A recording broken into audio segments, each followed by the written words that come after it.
మిత్రులందరికీ నమస్కారం. ఈరోజు తిరుమలాయపాలెం ప్రెస్ క్లబ్లో అఖిల పక్షాల ఆధ్వర్యంలో ప్రెస్ మీట్ నిర్వహిస్తూ ఉన్నాం.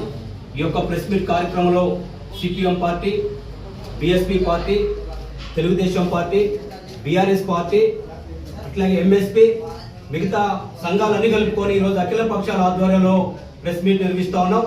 ప్రధానంగా ఈరోజు ప్రెస్ మీట్ నిర్వహించే ఉద్దేశం, ఇప్పటికే తిరుమలాయపాలెం మండల కేంద్రానికి పొంగులేటి శ్రీనివాసరెడ్డి గారు మంత్రివర్గంలో తిరుమలాయపాలెం రావడం జరిగింది.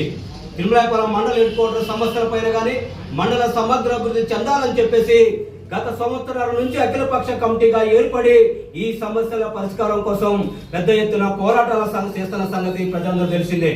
ఈ రోజు పొంగులేటి శ్రీనివాసరెడ్డి గారికి తిరుమలాయపాలెం మండల కేంద్రం హాస్పిటల్ పైన మాతా శిశువు కేంద్రాన్ని ప్రారంభించాలని, అట్లాగే ఐటీఐ కాలేజీ మంజూరు చేసినందుకు మంత్రి గారికి ధన్యవాదాలు తెలియజేస్తూనే ఆ యొక్క ఐటీఐ కాలేజీని 254 సర్వే నెంబర్ ప్రభుత్వ భూమిలో రోడ్డు పక్కన నిర్మించి నిరుద్యోగులకి అందుబాటులో ఉంచాలని డిమాండ్ చేయడం జరిగింది.